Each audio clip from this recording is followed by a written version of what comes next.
हूं। इकबाल जी, महाराष्ट्र को लेकर भी सवाल था कि 1 करोड़ वोटर बढ़ना, और दूसरा कि जितनी जनसंख्या 18 साल की है उससे ज्यादा वोटर हो जाना। जवाब नहीं आया। मान के चलिए उन्होंने खारिज कहकर ये कहकर किया कि आपने वक्त रहते क्यों नहीं उस पर आपत्तियां की, 45 दिन का वक्त होता है।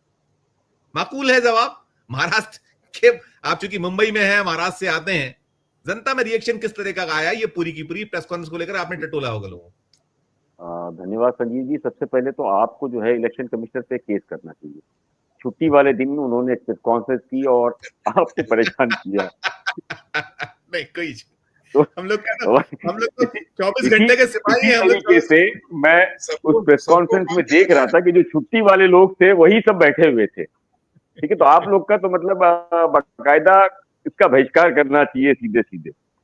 और रही बात इस पूरे मामले की, देखिए प्रेस कॉन्फ्रेंस में ये कहूंगा कि निहायत ही बेवकूफी भरा ये प्रेस कॉन्फ्रेंस मैंने मतलब देखा है इतने बड़े पद पर और इलेक्शन कमिश्नर का, मतलब जिसके अंदर कोई सर ना पैर।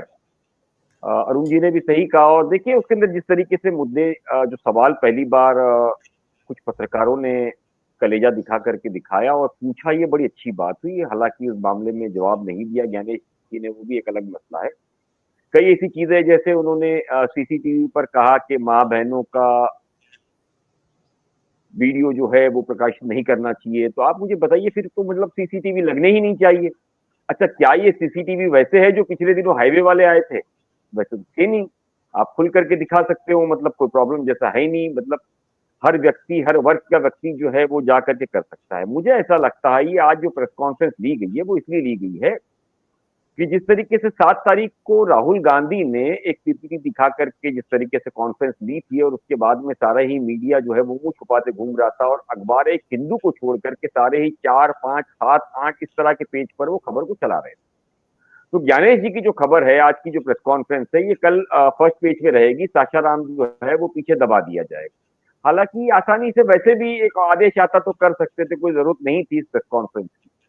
इस प्रेस कॉन्फ्रेंस के जरिए एक चीज समझ में आती है कि शिकायतकर्ता की गलती है शिकायत जो वो करता है।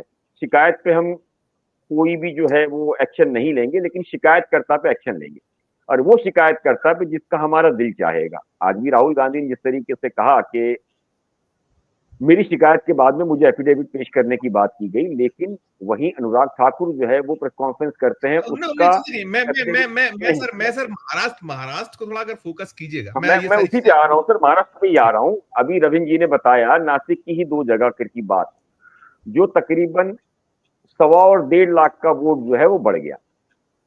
8% के आसपास जो है वो वोटिंग लिस्ट के अंदर आपके नाम बढ़ गए, और 10% के आसपास महाराष्ट्र के अंदर आखिरी वक्त के अंदर, शाम के वक्त में वो सारी चीजें आ जाती है अचानक में, और अचानक आने के बाद में वो वोटिंग परसेंटेज बढ़ जाता है। और उस परसेंटेज बढ़ने का रिजल्ट ये आता है कि एक तरफा सरकार बन जाती है। अच्छा, उस पूरे मामले में आज तक इलेक्शन कमीशन से लेके हर कोई शांत बैठा हुआ है। अच्छा, महाराष्ट्र के अंदर जहां जीत बीजेपी और उनके अलायंस की हुई, आप देखिए किसी ने एक जश्न का माहौल था क्या? कहीं कुछ नहीं मिलेगा। यानी कि साफ वो खुद भी बेचारे घबराए हुए थे कि हम जीत कैसे गए, और इतनी बड़ी जीत जो कि संभव था नहीं। ये महाराष्ट्र ही था जिसके बाद में ये जो हम आज प्रेस कॉन्फ्रेंस देख रहे हैं वो महाराष्ट्र ही है जिसके बाद यहाँ तक इन 9 महीनों में पहुंचा गया है। उसकी वजह यह है कि धीरे धीरे करके जिस तरीके से विपक्ष जो है इनकी जांच में जुटा, और जांच करने के बाद एक के बाद एक सारी चीजें खोलना उसने शुरू किया, और 7 तारीख को पिछले कर्नाटक के अंदर उसने प्रेस कॉन्फ्रेंस करके महाराष्ट्र, कर्नाटक और ये सारी जगह की बातें सामने लाई। अब इस बार फिर एक बार महाराष्ट्र चर्चा में इसलिए बना है। आज भी बिहार के अंदर राहुल ने कहा कि बिहार हो, महाराष्ट्र हो, हरियाणा हो, जहां भी हो, हम वोट चोरी नहीं होने देंगे। यानी कि एक बात तो साफ है कि महाराष्ट्र से जो रिजल्ट आए थे, एक एक जगह पर, जैसे शिरडी की एक सीट पर कई बच्चे जो स्कूल के अंदर और कॉलेज में पढ़ते थे उनके वोटर्स बढ़ गए। महाराष्ट्र के अंदर कई ऐसी जगह पर थे जो अपना वोट अपने परिवार के साथ डालने गए, मेरा उनके मेरा वोट को मेरा नहीं इकबाल सर, डालने दिया गया। मेरा इकबाल सर सवाल ये था, ये तो है ही, हम लोग ये बैकग्राउंडर तो पूरा देश को पता है, हम लोग लगातार चर्चा करते हैं, सारा है। लेकिन आज जिस तरीके से ज्ञानेश कुमार साहब ने जो तर्क दिए, जो कहीं कहा जा रहा है कि झूठ बोला, सीधे सीधे गुमराह किया, शायद ये भी कहीं ब्लेम है विपक्ष का, तो आई गया। विपक्ष तो कह रहा है, बहुत सारे हम ट्वीट भी दिखा रहे हैं, बहुत सारे हम बयान भी दिखा रहे हैं, सुना रहे हैं। क्या प्रतिक्रिया महाराष्ट्र में, क्या लगता है ये चीजें गले उतरने वाली हैं? एज ए जर्नलिस्ट आप उसी पे टिप्पणी कर दीजिए, फिर मैं सुनील सर से एक टिप्पणी लूंगा, फिर नहीं, वापस मिलूंगा बिल्कुल एक बार। बिल्कुल बिल्कुल भी संजीव जी नहीं है। देखिए, मैंने अभी भी ये कहा कि हिंदू का एक लेख है आज बहुत अच्छी रीत से, ये साफ दर्शा रहा है कि अगर इलेक्शन कमीशन को लेकर के एक सर्वे किया गया कि कितना परसेंट लोगों को पहले भरोसा था और आज कितना है, पहले 56% था, आज वो 26% हो गया है। अगर 26% का मतलब सीधा सीधा साफ तौर पर यह है कि खुद मोदी को जो वोट मिला है वो 30% मिला है, उसमें भी 4% की कट होती है।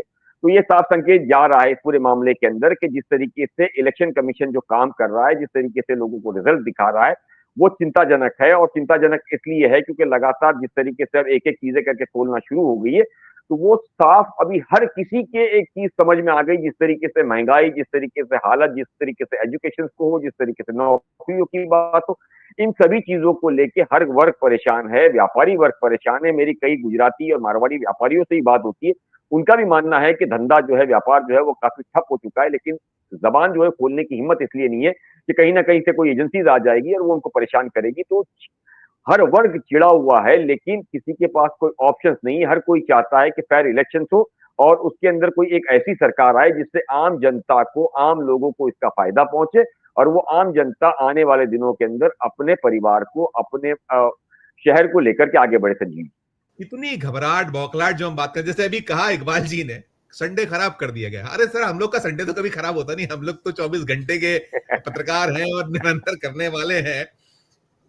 हेडलाइन मैनेजमेंट को कितना तवज्जो दी गई आज भारतीय जनता पार्टी, केंद्र की सरकार, इलेक्शन कमीशन ऑफ इंडिया, जो आप लोग सब कह रहे हैं मोहरे के तौर पर है ही, निश्चित तौर पर कि संडे के दिन, शायद रविंद्र जी भी अगले चरण में बता देंगे कि संडे को कब कब प्रेस कॉन्फ्रेंस हुई है इतने साल के इतिहास में, इलेक्शन कमीशन ने कब कब की, शायद बताएंगे। चुनाव की घोषणा के वक्त भी नहीं करते, गुरुवार शुक्रवार शायद होता है जो एक जनरल वो है।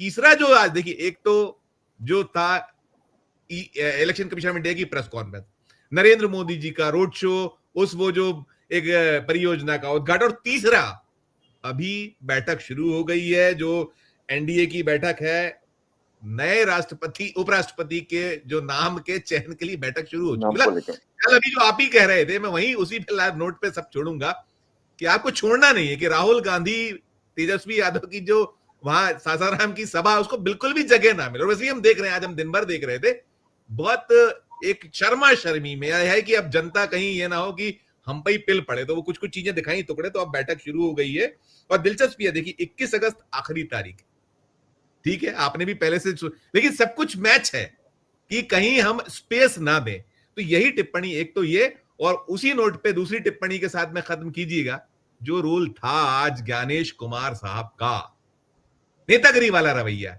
तो मान के चलें कि कुछ हो गया है कि आप तो हमें खून दीजिए, हम आपको आजादी देंगे, यानी कि आप अपना कर्तव्य का निर्वहन कीजिए पार्टी के पक्ष में, आपको आगे पद मिलेगा, ऐसा कुछ ध्वनित होता है आपसे इकबाल सर, और फिर अरुण दीक्षित तक जाऊंगा। पहले मैं आपके संजीव जी पहले दूसरे सवाल पर आऊंगा कि ज्ञानेश जी की जो प्रेस कॉन्फ्रेंस हुई उसमें तकरीबन 44 या 45 सवाल हुए हैं, आप देखिए, और सारे ही सवाल को वो घोल करके पी गए। अगर उनके जवाब को गिनोगे तो कुल मिलाकर के 10 जवाब हुए जी, तो 45 बनाम 10।